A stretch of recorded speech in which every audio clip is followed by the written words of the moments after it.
Hi, guys. Welcome back to the channel. Welcome to those who are just now finding us. Here we discuss things that concern the event and wedding planning industry. We try to stay up on what's trending. We try to check out, what the hot topics are, what's in, what's out, and so forth. So, today, I wanted to talk about the pros and cons of mock-ups. Let's get started. So, I recently had an inquiry about a wedding event, and I went out with the client to go actually view the venue. And then after we viewed the venue, the client then asked, "Oh, are you going to give me a mock-up?" And so I answered and said, "Yeah." But then I realized, what is a mock-up? So quickly, I had to come back home and figure out what is a mock-up. When I finally seen what a mock-up is, I said, "Oh, this is similar to what I used to do back then, a sample of what you're going to present to the client, of what you are going to create." So I said, she's asking me, am I going to do that? Does that mean people don't do that? Let me know if you do that or not. And so then I realized, oh, okay. But I'm accustomed to creating things for my client. I, back then, used to normally give, if someone wanted centerpieces, I would create 3 different samples and they would choose the one that they wanted once they came into my shop and seen the samples and said, okay, I'll go with that one. Today, to do something like that on that scale, hmm, no. Especially if the client has not paid you, because then you are once again spending money out of your business, and the client doesn't even have to like it or not, which makes me think about another inquiry of a wedding that was going to take place. In this video, I talk about it, of what the bride was requesting, and still there was no monies actually deposited or secured my services. So when I called the flower shop for the previous event that I was just talking about and asked them if they do mock-ups, I learned very quickly that if a client has not paid, they don't do mock-ups. So, which all leads me into understanding why the client has to be a paid client before you do a mock-up, because they take a lot of time to create them. And therefore, somewhere you should be being paid for your work. You should not be doing them for free. Because here's the thing with that: if you create mock ups for a client that inquires, and say you're doing it for all your clients, they can then take your work and give it to someone else or use it to then see what type of price they can get the work done for, other than the price you may have quoted them. That's sometimes even if you have even quoted them the price, because for one, they have not agreed upon that mock-up that you've created. And so, therefore, they can take your work and submit it to someone else, shopping around to see who has the better price. And if someone else comes up with a better price, because they probably will, because you have people that are, you know, they will undercut their prices just to beat yours. Because what the client will do is they will also let that person know, oh, well, this is the budget. I'm trying not to go over XYZ amount with what it is that they're showing them. And of course, if they go up under the price that you gave them, now guess what? You've set yourself up to be ghosted. And so therefore, they are going to go with the other vendor.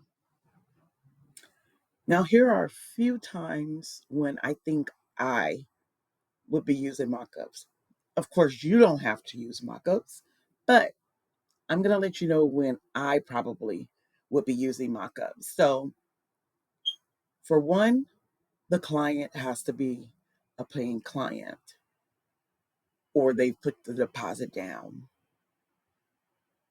Two is when you get a client that have made a deposit and what you are discussing with them, they can't quite grasp visually, because some people just don't. They don't grasp it, what you may have in your head.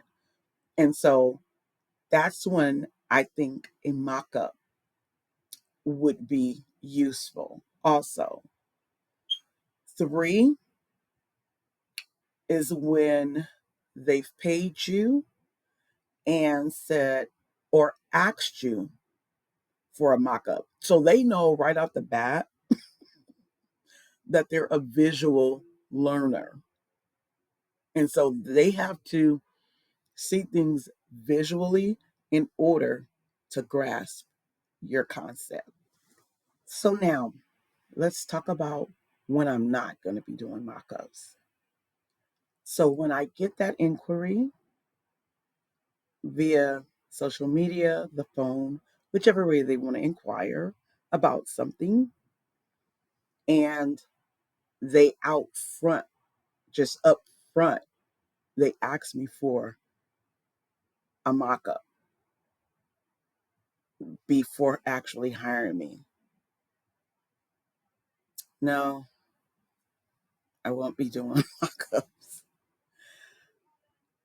The only way I will do it is that if I just charge them up front for the mock-up itself, which then causes a little more work on me, because now I would have to figure out, how much do people charge for mock-ups? And the other reason I wouldn't be doing a mock-up is that I get that client that already know what it is that they want.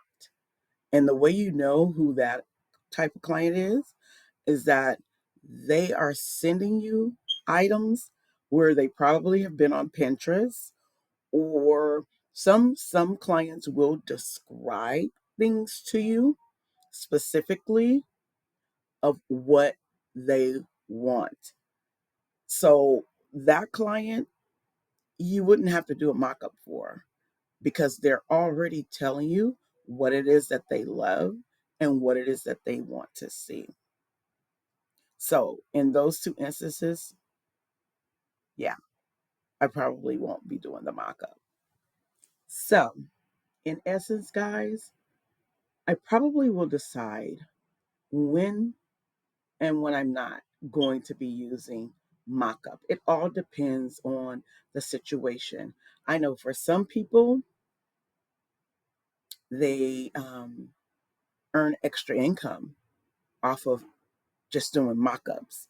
And you probably could do that too, if that's something you choose to do. Of course, I'm not choosing to do that because I run a full service business. However, for someone who may not be running a full service. And when I mention full service, as I've stated before, I have everything except the groom and the ring. And so I cover all of the other areas. And so it can get very overwhelming for me to add on another service. But if that's something you want to do, go for it. I definitely have been learning how to master mockups. I have created some already. The one that was at the beginning of the video is one that I have created because right now I am in a class of Preston Bailey's, which is signature weddings and event designs. And so it'll be another video that I'll come back and I'll let you guys see what it is that I have learned. I just truly believe in education. And because education is what levels you up, education is what sets you apart from other designers or other planners that are in the business. And so always invest into yourself. And yeah, I want to thank you guys for watching until the end. I am elated. We're up to 53 subscribers now. Of course, I'm still shooting for that 500. So please like this video. At least, you don't have to comment, but at least like this video. Hit the notification bell so you'll know when I am releasing another video, more content like this. And I will definitely be coming back. I think now that my class is getting ready to come to an end, I can get back into things. I can slow it up. I have more shorts on here, but shorts are fun too. You guys, you know what? I'm really thinking about doing some videos to kind of like walk people through how to do a quick short or how I do my shorts, and even sometimes how I come up with my content. So, yeah, if you guys want to see those videos, you can comment about those. But until then, be elegant, guys. Bye.